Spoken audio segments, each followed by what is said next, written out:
bien, rapprochez-vous. Approchez, messieurs, dames. Approchez.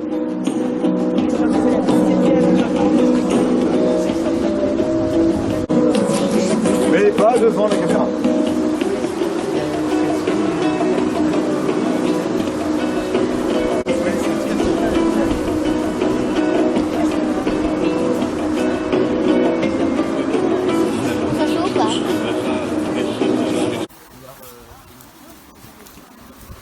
Venez, venez, descendez la colline.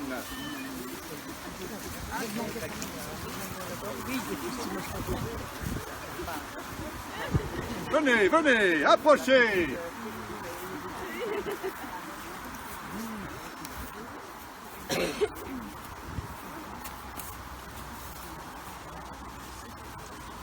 Tout le monde est là? Allons, jeunes satyres, laissez ces braves gens tranquilles. Venez, venez.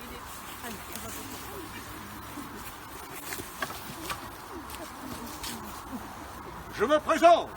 Je suis le porteur d'histoire, le maître d'une vallée majestueuse. Appelez-moi Dupont Romain. Maître Dupont Romain. En 3 mots. Non, 4. Maître Dupont Romain. Non, 3. Aujourd'hui, c'est la fête. Bienvenue dans cette vallée de Gobert. Peut-être que certains d'entre vous pensent que c'est une vallée quelconque, commune, sans aucun intérêt. Détrompez-vous, cette vallée est unique. C'est une vallée extraordinaire. Aujourd'hui, c'est la fête. C'est la GDP. GDP. La GDP. Ah bien, la JDP. Journée du patrimoine. Et nos cornets, sans oublier les illustres personnages qui ont marqué l'histoire de ce lieu, ont accepté pour la première fois depuis des siècles que quelques visiteurs pénètrent dans ce lieu secret. Et oui, parce que ils font partie de notre patrimoine. Et qu'est-ce que le patrimoine? Le patrimoine, c'est quoi? Voilà, les anciens monuments, des pierres.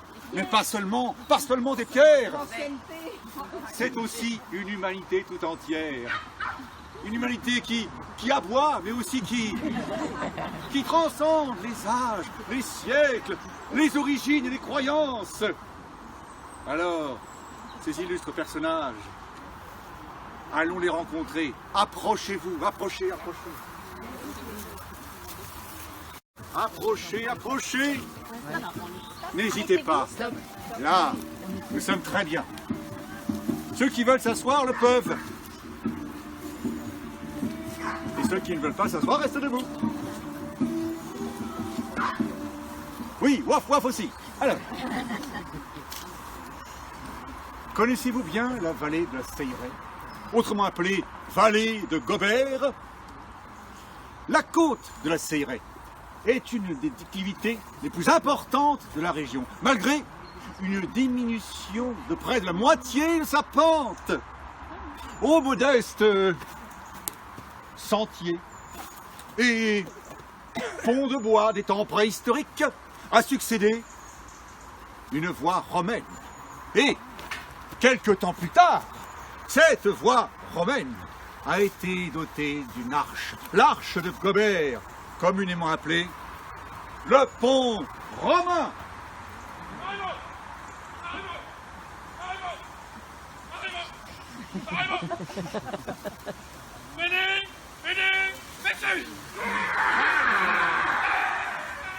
Veni, vidi, fil d'ici disparaît, tu n'as rien à faire ici.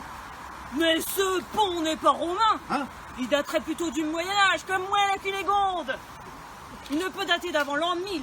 Il permettait de franchir le ruisseau de Gobert. Il a été construit au seul point où les marais de la Vaucourt-Seyret étaient praticables. En 1743, il y avait aussi le relais poste de Gobert.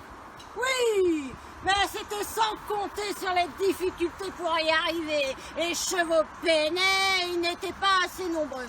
Sans compter les maîtres de poste de Nantes, Moyon, qui tous les jours envoyaient des courriers à Oudon sans poste de Gobert. Alors, eh ben, ça n'a pas duré, hein. Il a été supprimé en 1854. Qui? Noyon? Bah non, relais de poste. Plus les siècles passaient, et plus l'obstacle que représentait la vallée, les coteaux de Gobert, devenaient insupportables. Les efforts pour aplanir le relief demeuraient infructueux. Il y a un peu plus de 2 siècles, des travaux ont été entrepris. 26 000 mètres cubes de roches et de matériaux ont été détachés, débités et déplacés au fond de la vallée. Malgré cela, le coteau de Gobert devenait toujours très périlleux. Ah oui, je me souviens même qu'il avait été question de construire un nouveau pont. Mon mari y a travaillé en 1786. Ah, c'était un gros chantier, hein. Même qu'une fois, elle a failli y passer. Et alors? Bah, alors, hein, le lit du ruisseau fut recreusé et déplacé d'une trentaine de mètres sur le territoire de Thoiret. L'architecte, comment il s'appelait déjà? Mathurin Julien Grelot. Oui, c'est ça.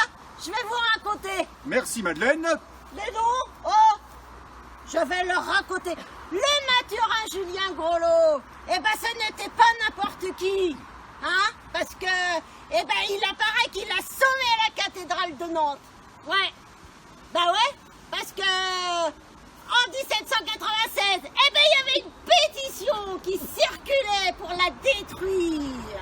Alors le Julien Grelot, bah il avait des arguments, hein, spécialistes. Comment on dit là déjà là, des arguments des ponts et chaussées, la hauteur des tours qui permettrait d'observer et tout. Il a fait annuler la pétition. Oui mais Madeleine, vous oubliez la vallée de Gobert. Ah oui, la vallée de Gobert. Grelot avait eu l'idée d'implanter le pont au milieu du marais. Une très mauvaise idée. Bah oui, le marais. Les marécageux. Vous me suivez? Vous avez pas l'air. Vous me suivez? Ouais, pas trop. Hein. Ouais, vous avez compris, madame. Le marais, les marécageux. Bah oui, le pont, il s'est écroulé. Bah ouais, évidemment. Ah, faut dire qu'il n'était pas aidé. Hein. En ce temps-là, il y avait les sources et il n'avait jamais autant plu qu'à cette époque. Puis la roche, elle était dure, comme ma caboche. Mon mari,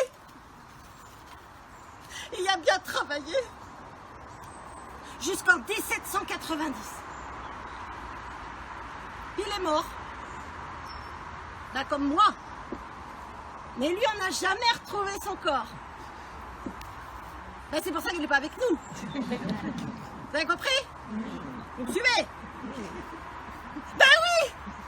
Il y avait les révolutionnaires. Ils zérouillaient à terre l'arigot. Ils le relisaient. Ils le noyaient. Bah, nous, on se défendait, hein, mais bah, résultat, on a eu de la perte. Mais le pont, il sert toujours. Il est là-bas, sous la départementale. Vous me suivez? Depuis, le village du Bas-Gobert a presque disparu. Et pourtant, il était composé de 4 habitations et d'une auberge.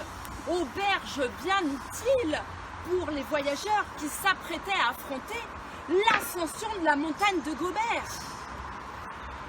C'était un emplacement stratégique.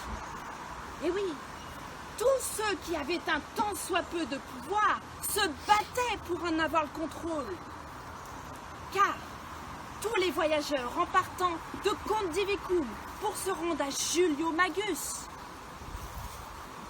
de Portum, Namnevis à Andecavis, Chantal, il y en a qui suivent pas.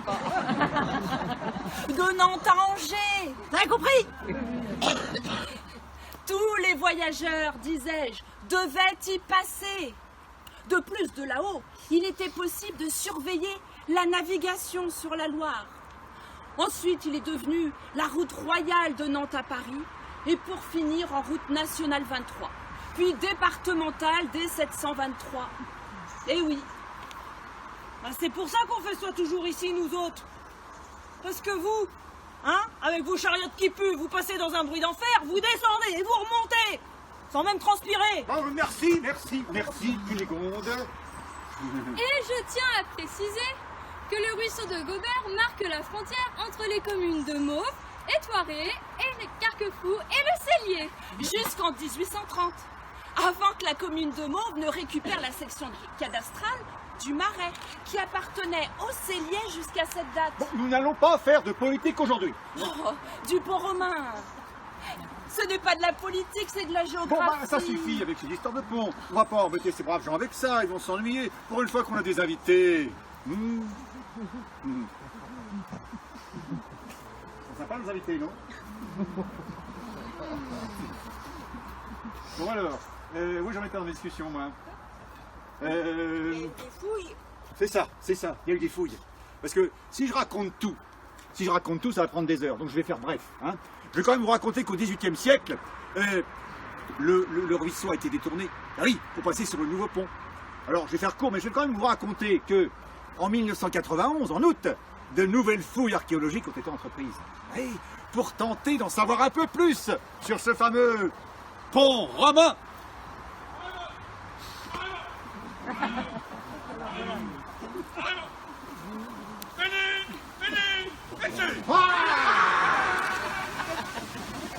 Donc, je disais, pour faire court, que ces fouilles archéologiques ont été entreprises jusqu'à 1,20 m de profondeur. Et qu'est-ce qu'on y a trouvé? On y a trouvé des pots trianciennes. On y a aussi trouvé des scies. Des cigognes, perdu.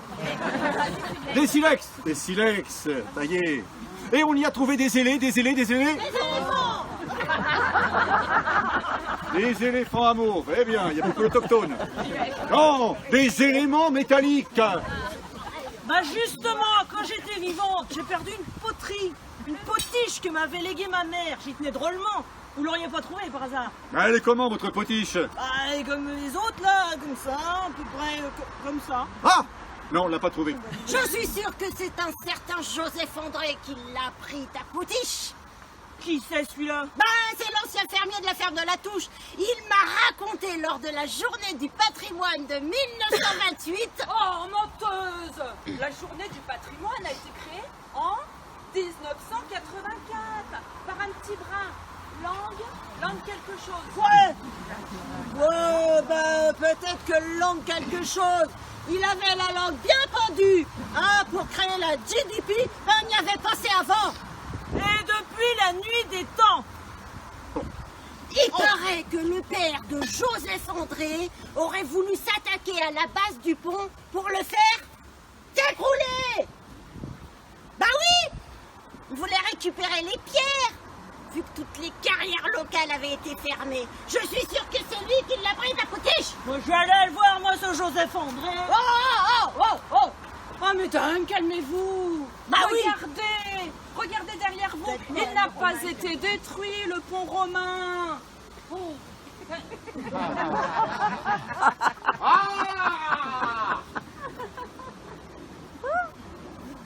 Mais alors, qui c'est qui l'a, ma potiche? Bah, c'est pas le fermier qui l'a pris, ta potiche. Peut-être, mais en 1991, le pont a été remis en état. Si ça se trouve, ta potiche, ce sont les bâtiments de France qui l'ont prise. Bon, ça suffit avec ces histoires de potiche, merci Chantal. Ça suffit avec ces histoires de potiche. Pour une fois qu'on les invités. Enfin, moi, c'est que j'y tenais à cette potiche. Je la tenais de ma mère, qui elle-même l'avait reçue de sa mère, qui l'avait reçue elle-même de sa grand-mère, parce que sa mère était morte en couche. Ça suffit avec cette histoire de pont. Quel pont, celui-là? Bah ça, pour un pont, c'est un pont. Maître du pont. Pour en savoir un peu plus sur la vraie signification de ces propos, nous devons commencer notre histoire plus tôt. Un peu plus de 1000 ans en arrière. tout débute, comme tout finira, dans la vallée de Gobert. Dupont, on a besoin de festoyer entre nous. Vous n'allez pas recommencer depuis le début. Non mais... Nous, on était d'accord pour accueillir les vivants des cornets, mais pas toute la journée. La GDP, c'est pour tout le monde. Pour les morts et pour les vivants. Mais certains pensent que la vie est un trait.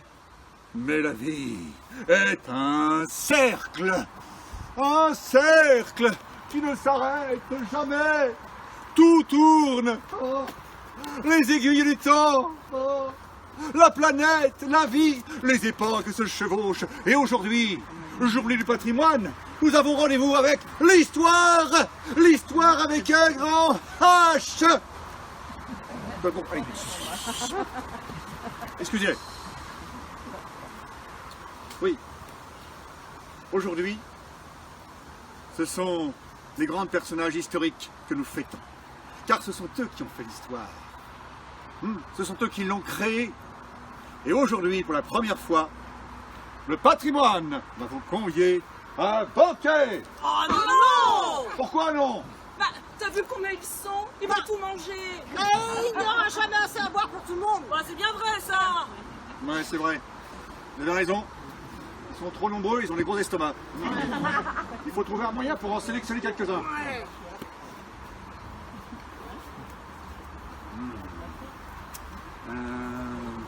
Ah, je sais.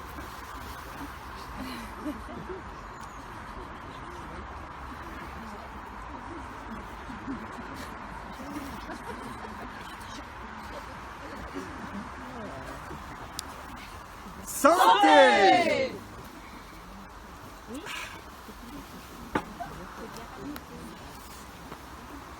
Mesdames, messieurs, peut-être le savez-vous, mais la vie est une barque qui contient 4 types de passagers. Il y a ceux qui veulent savoir.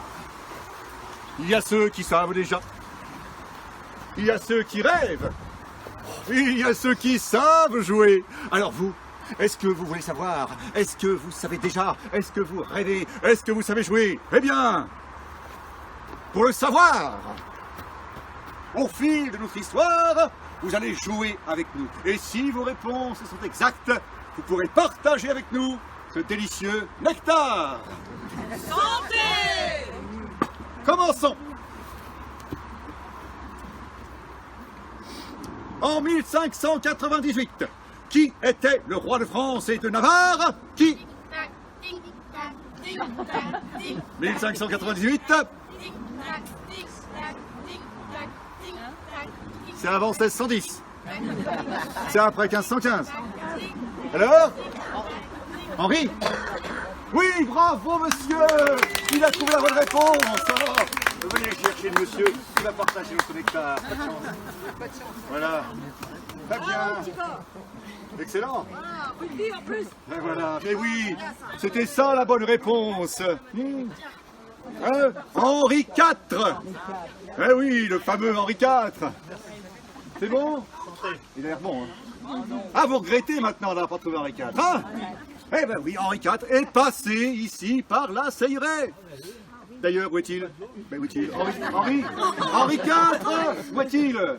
Il est parti chercher du vin. Bon, eh ben, tenez, vous le remplacez. Moi? Eh oui. C'est pas un rôle pour moi. Je suis Madame de Sévigné. Et de plus, je suis une femme. Ce ne sont pas des arguments. Ça tire à les prêter. Pour moi? Mais parce qu'aujourd'hui, les temps changent. Enfin, je dis aujourd'hui, mais en fait, quelle époque êtes-vous? Quelle année? Quelle année? 2019. 2019? Ah, 2019. Racine carrée de 2019. Non, mais oui, 2019, je sais. 2019, c'est l'ère de hashtag balance ton Henri. Mais oui, le sourire, regardez, mais oui, aujourd'hui les femmes veulent le pouvoir, n'est-ce pas, mesdames? Oui. Elles veulent plus le pouvoir les mortes que les vivantes? Pas possible. Les femmes veulent le pouvoir, n'est-ce pas, mesdames? Oui. Ah, voilà. Et qui représente plus le pouvoir que Henri IV?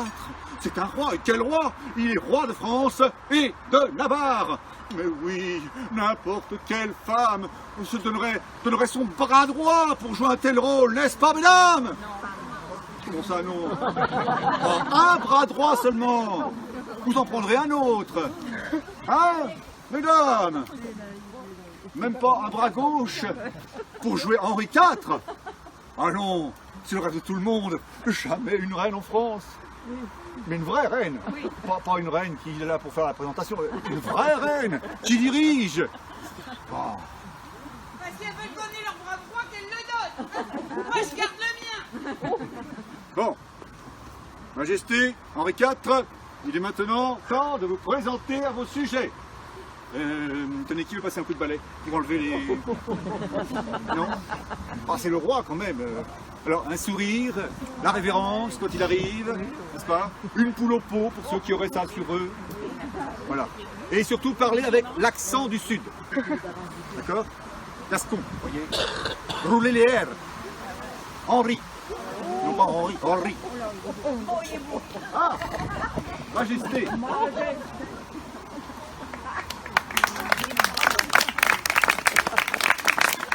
Quand même. Dupont, Oui. d'habitude, j'ai toute ma cour avec moi. Là, je n'ai que des gueux. Ouais, bah, il était surtout accompagné de ses maîtresses, hein. Le hashtag balance ton Henri. Accompagné de ses maîtresses. Bon, bah écoutez, oh non, tiens, toi, tu fais une maîtresse. Oui, toi tu fais la favorite, la plus belle, Gabrielle d'Estrée. C'est celle-là, je la connais pas. Satire, mettez-lui une robe. Allez, allez, allez, allez. Oh, Majesté, cher public de gueux, désolé. Voilà, dans quelques instants, vous allez voir apparaître une vision extraordinaire. Une maîtresse du roi Henri IV, sa favorite, Gabrielle d'Estrée. Vous allez en compter jusqu'à 3. Vous êtes prêts? Vous savez compter jusqu'à 3? Oui. Attention, c'est vrai? Dupont, je ne suis pas sûr. Oh, Majesté, il s'est compter jusqu'à 4, sinon Henri IV... Allez, jusqu'à 3. 1, bien. 2, toujours bon. 3. Ils savent. Oh. Mais arrêtez cette comédie, vous êtes morte, vous ne pouvez pas souffrir. Ouais, Dupont, j'ai le droit de soigner vivante, non? Gabrielle, tu brûles mon esprit, ton retard étrangle nos vies. Johnny qui arrive. Gabrielle d'Estrée.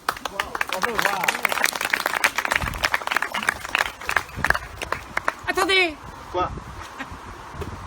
je suis aussi accompagnée de madame. Madame. Oui. Ma sœur. Ah, et que- Et il est de coutume d'offrir des cadeaux aux dames aussi. Bonjour, madame. Ah, très bien.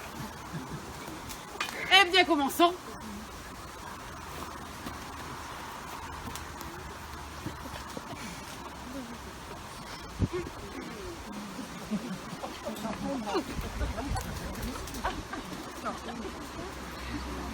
Bien. Eh bien, mais complimentez-moi. Apportez-moi du pain et du vin.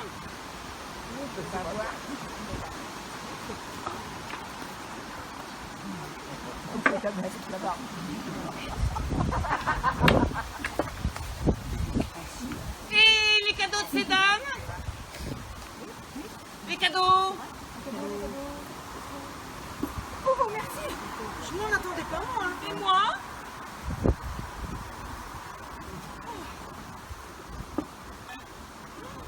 « 20 livres de soie plate de toutes les couleurs.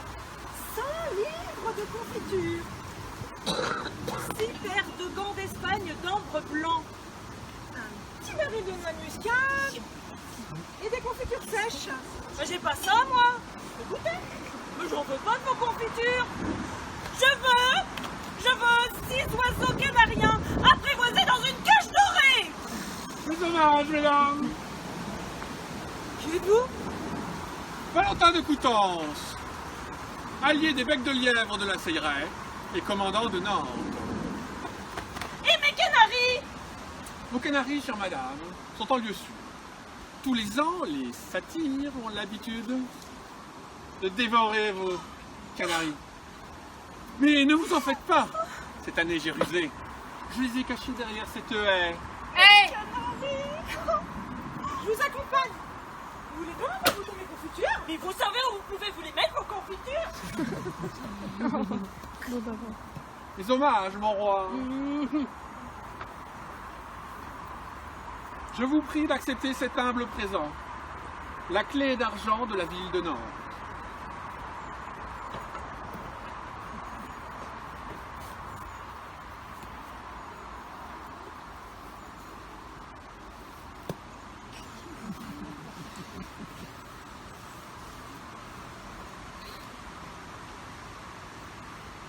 Très cher, comme il est d'usage, je refuse cette offrande et vous la rends. Merci, mon roi.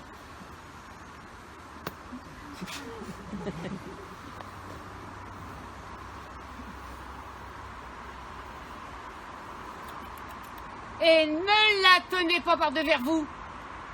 D'autres monarques viendront fouler ces terres. Bien sûr, mon roi, bien sûr. Monsieur le Coutances, ne partez pas avec les clés.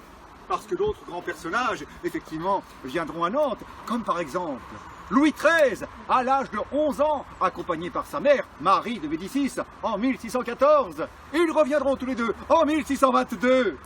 Et où il est Louis XIII d'ailleurs? Louis XIII! Louis XIII! Je suis là. Je suis là. Oh. Je suis à peine arrivée ici pour y déjeuner que l'on m'importune à chaque commémoration. Je n'ai même pas le temps de m'y divertir. Richelieu, faites quelque chose. Richelieu, Il est en train de faire votre travail. mauvaise langue. Et quand je pense qu'il va falloir que j'entre en guerre avec qui? Avec les calvinistes. Ah oui, avec les cavistes. Les calvinistes. Je reprendrai bien peu de calvin, moi. Il y a du calva dans la cave.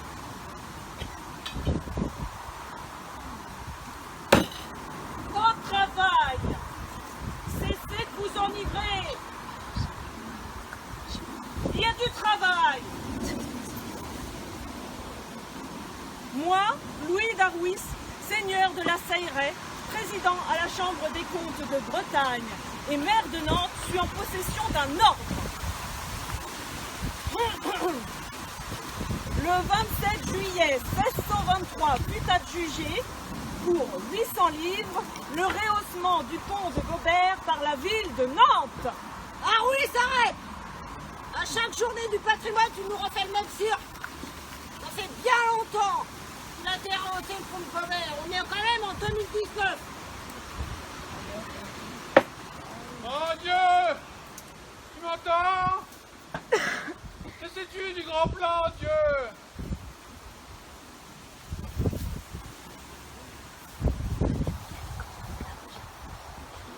Dieu? Tu m'écoutes? Quel est ton grand plan? Gros plan. Grand plan! Savez-vous que j'ai été emmuré vivant? Oui, on le sait. Et vous, messieurs, dames, vous le savez qui a été emprisonné une petite année et qui s'est enfui en août 1654? Qui a la réponse? Le cardinal de Ré. Cardinal, vous êtes en retard à notre petite fête. Vous êtes bien impertinent, ma fille. Sachez que j'ai été nommé de ma prison. Oh, vous n'êtes pas resté longtemps dans votre prison. Ça aurait pu être pire. Je disais donc, sachez que j'ai été nommé de ma prison archevêque de Paris.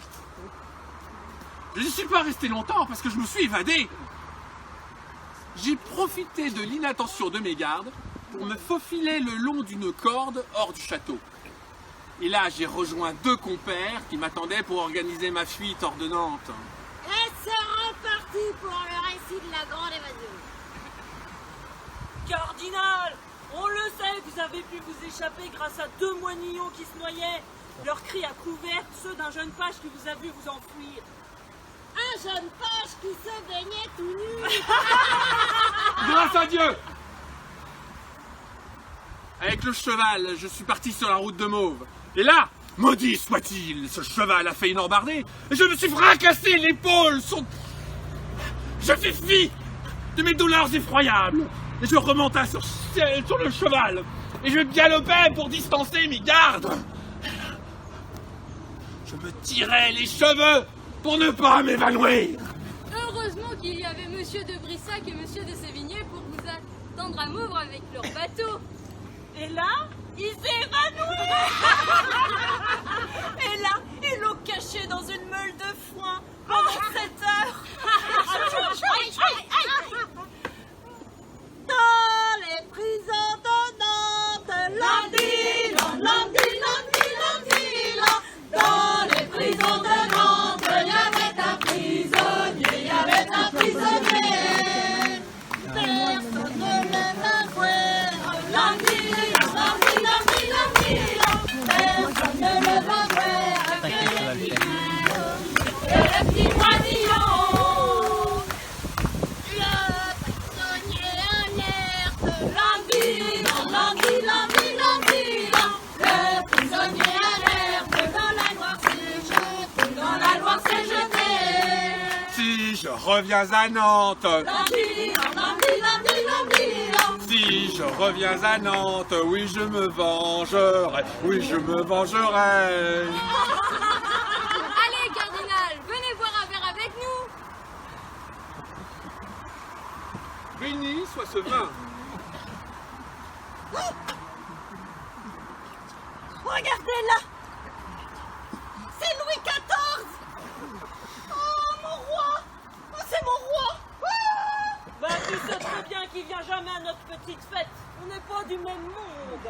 Il ne fait rien que passer sans nous voir, comme d'habitude. Et puis, il n'a pas le temps. Il doit aller rejoindre D'Artagnan pour aller arrêter le surintendant des finances, Nicolas Fouquet. Oh, D'Artagnan. Quel homme.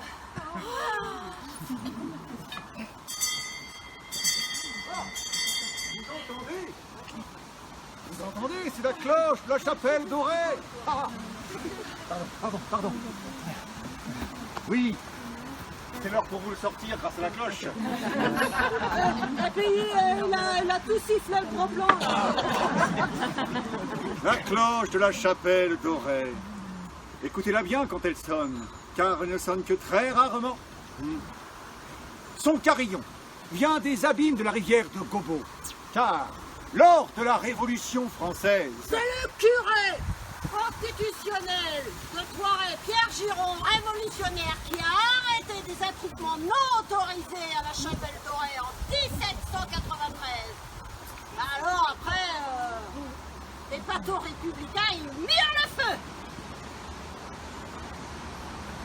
Et quand la chapelle a brûlé, elle a entraîné la cloche qui roula, dévala la pente, jusqu'en bas de la colline, jusqu'au ruisseau. Et là, elle sombra dans un trou très profond appelé l'abîme doré. On dit qu'elle sonne parfois la nuit au fond de son navire.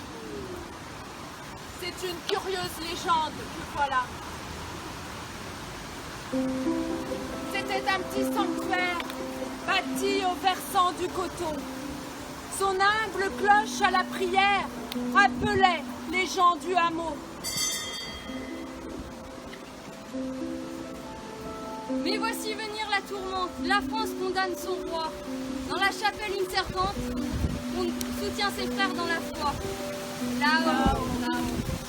Hélas, un Judas s'est trouvé. Il court dénoncer les fidèles. Bateaux de Mauves et de Thoiret mettent le feu à la chapelle. Là-haut. Tout brûle et voici que la cloche, soudain de la charpente en feu, dans un grand fracas se décroche et dévale au seuil en son creux. En bas. Après des mois d'essais déjà, quelqu'un, dans un effort suprême, la hissait. Mais l'homme jura. Elle tomba dès son blasphème. En bas. Chez nous, Notre-Dame d'Auray était chapelle vénérable. Mais nous n'entendrons plus jamais de sa cloche la voix aimable.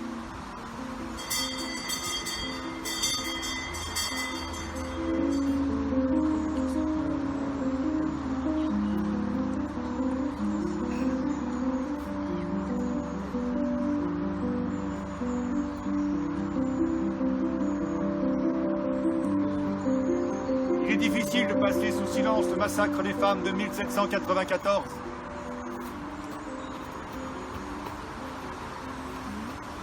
Elles furent enlevées par les soldats de la flottille et emmenées prisonnières à Mauves.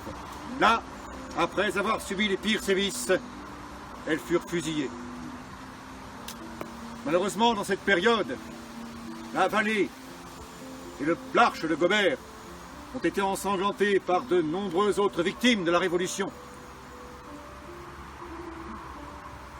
Je refuse catégoriquement d'être torturé, enlevé, violenté et fusillé.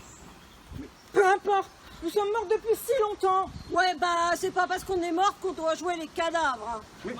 Ça m'a donné soif, moi, tout ça. Bah, attendez, la scène des fusillés, enfin... Bon, enchaînons. Oui. C'est sûr. Ah! On m'annonce une grande nouvelle. L'empereur Napoléon va passer ici, par la côte de Seyret. Le préfet demande à tous les citoyens, le 11 août 1808, de manière spontanée, manifester leur attachement et leur respect pour l'auguste souverain. Vous devez, dans un mouvement spontané, manifester votre joie par des exclamations quand il arrivera. Et vous aurez peut-être de nouvelles grâces de sa bonté paternelle. Nous allons répéter son arrivée de manière spontanée. Levez-vous. Ah oui, oui, vous levez-vous. Parce qu'eux sont déjà debout. Ils sont très très spontanés de ce côté-là. Vous voyez? Levez-vous, parce que l'empereur est là, on se lève pour l'empereur. Levez-vous. Levez-vous. Levez-vous. Oh, les morts, je jure. Bon. L'empereur arrive. Première chose, il faut savoir applaudir de manière spontanée. Essayons. Formidable. Vous êtes excessivement spontané. Alors, ensuite, il faut crier quelque chose d'original. Vive l'empereur! Allons-y, après moi. Vive l'empereur! Oui, alors on va le faire après moi. Hein. Je le fais, vous le faites. Vous êtes prêts?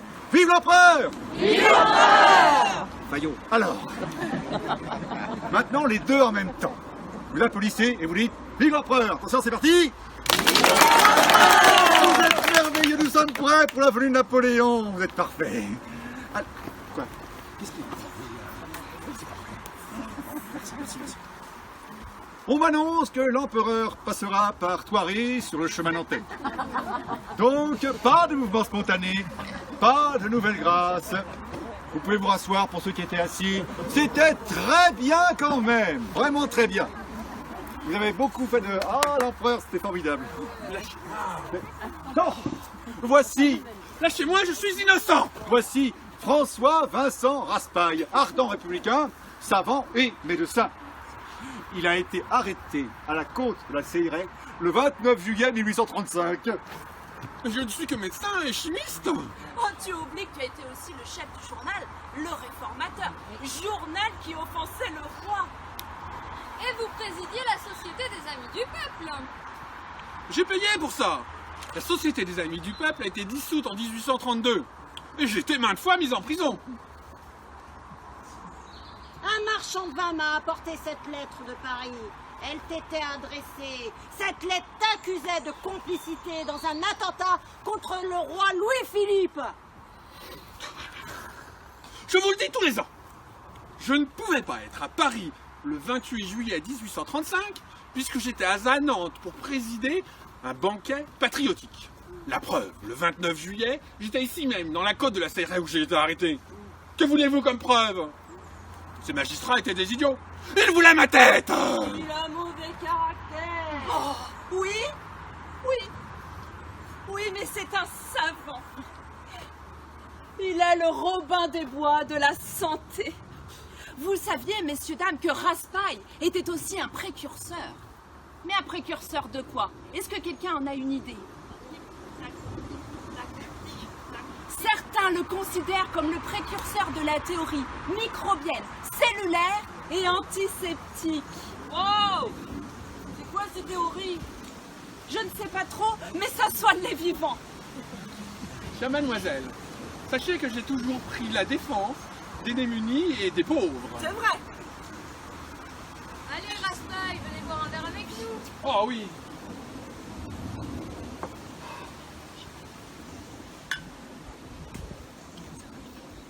Sachez que je me suis présenté à l'élection présidentielle de 1845 de ma prison. Ouais, on sait. Mais c'est Louis-Napoléon Bonaparte qui a gagné. N'empêche, je me suis présenté en tant que candidat socialiste révolutionnaire et franchement, Et tu as perdu. Allez, Raspail, faut pas la tête, j'ai encore un peu de tout. Oh là, mais qu'est-ce que c'est que ce baroud? Donnez-moi ça, s'il vous plaît. Oh, mais c'est beau, non? Ah, Oh, c'est magnifique. ce n'est pas que d'un côté, c'est original. Oh, ouais, mais on dirait la Loire de chez nous. Enfin, Ouais, bah alors c'est un peu flou quand même, hein.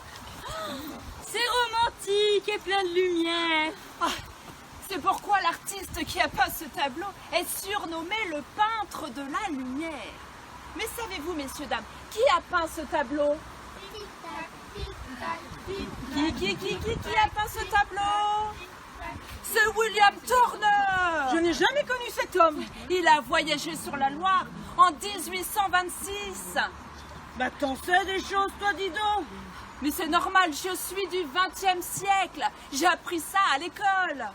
À l'école? Qu'est-ce que c'est? Je t'expliquerai plus tard.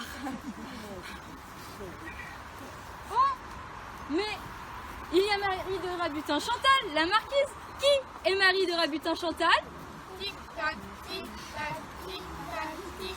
C'est Madame de Sévigné. Me voici. Où étiez-vous, Marie de Rabutin-Chantal? Au cabinet des anses, ne vous en déplaise. Rose, il n'y a pas pierre sur pierre de ce qu'il y avait dans ce temps-là. Vous n'avez pas vu Monsieur Darwis? Monsieur Darwis? C'est lui qui devait suivre les travaux de la maison. Il avait envoyé un dessin à l'architecte. Il devait y avoir un grand corps de logis de 30 toises de façade, des ailes, 2 pavillons. Notre abbé de Coulonges va être au désespoir. Je vais l'écrire à ma fille. Monsieur Darwis? Celui qui fut le propriétaire de la Seilleraie? Oui, le propriétaire de la Seilleraie. Il est parti par là. Indisposé. Dommage. Je l'aime, comme vous savez, et je me divertis de l'observer. C'est un esprit supérieur à tous les autres. Et il est intéressé par tout ce qu'il fait. Les occupations des autres et plus encore. Mais il reviendra l'année prochaine. En attendant, en 1680, votre maison sera construite, toute jolie, toute polie. Bien.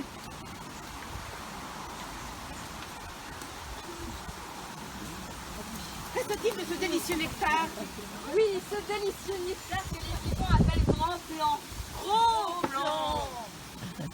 Et vous, Adèle, comment allez-vous? Et comment va votre mari, Victor Hugo? Mon mari, il va bien. Il écrit Le Chant du crépuscule.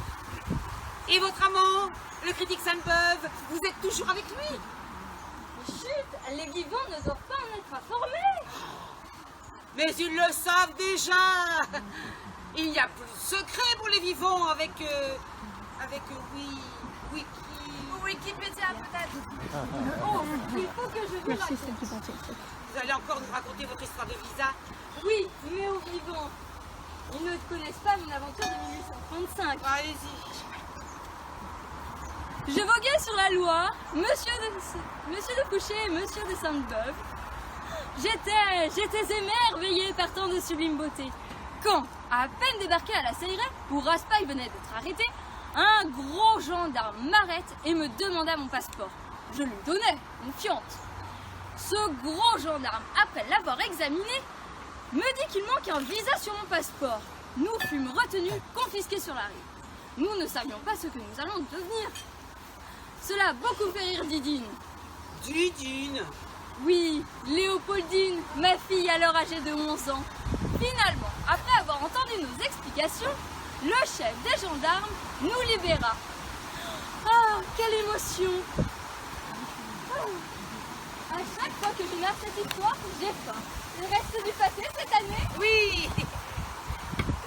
Les vivants appellent ça du pâté bio.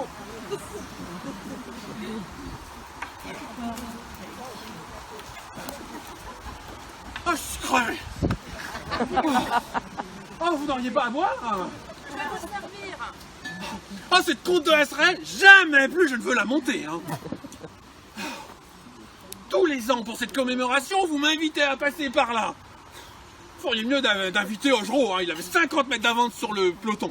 Ah oui, mais lui, à l'époque, il a continué la course. Contrairement à vous qui avez abandonné le peloton à la Seyret. Pour ma défense, c'était le premier Tour de France. Je ne connaissais pas la côte. Si j'avais su, je ne serais pas venu. Ah, je veux bien de l'eau. Ah, il n'y a que du gros plan. Oh, ça ira bien, hein. J'arrête la course. Hein.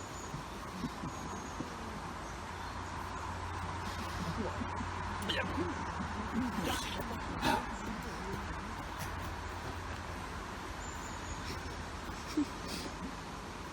Messieurs, dames, saviez-vous qu'un postillon avait été assassiné ici même en 1757? Et vous savez qu'il y a eu aussi l'affaire de l'auberge sanglante entre 1766 et 1779. On leur raconte. Ouais. Oui. Suite à des rumeurs, un certain aubergiste d'Homère aurait été accusé de meurtre et de vol et d'un tas d'autres choses vilaines. Vilaine, vilaine, vilaine. En prison pendant plusieurs années, il fut relâché, faute de preuves. Quelques années plus tard, 2 hommes et une femme assassinèrent sa femme et blessèrent la servante. Pitié, pitié! Pour récupérer le soi-disant magot qu'il aurait volé lors de ces assassinats. Bien entendu, la femme et le Québécois arrêtés n'y est. On n'a rien fait! Après un interminable procès, ils furent décapités. Oui! On ne retrouvera jamais le 3e. Il est peut-être ici, caché dans les fourrés. À vous observer!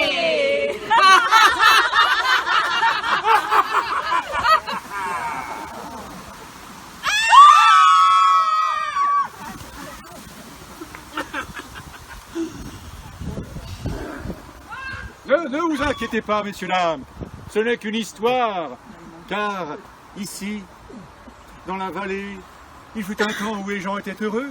Un temps pas si lointain d'ailleurs, où on pouvait voir un pêcheur ici, des enfants jouant sur la rive là, d'autres s'y noyaient, s'y baignaient. Un temps où l'on pouvait voir les amoureux, main dans la main, profitant du soleil couchant pour enfin pouvoir formuler de doux serments. Mais peut-être que tous ces événements ont eu des répercussions sur votre réalité, n'est-ce pas, messieurs, dames? Les aiguilles du temps tournent. Elles tournent. Inexorablement. Tout tourne. La planète, la vie, les époques se chevauchent. Et la main de l'être humain a un pouvoir illimité. Elle peut entrer en révolution quand elle est fermée. Elle peut soumettre, frapper.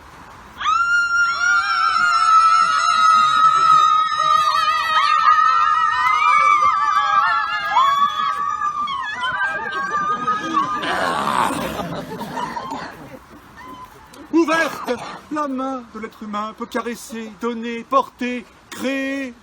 Elle peut aussi provoquer un son divin. Vous entendez? Cela vient d'un autre monde, un univers fantastique, où l'espace d'un instant, les braves gens se réfugient en gardant leurs yeux ouverts. Puis, c'est le silence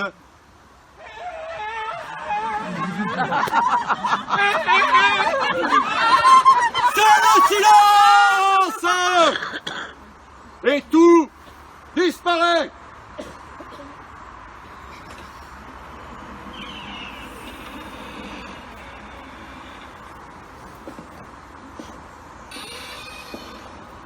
C'est le silence, et tout disparaît.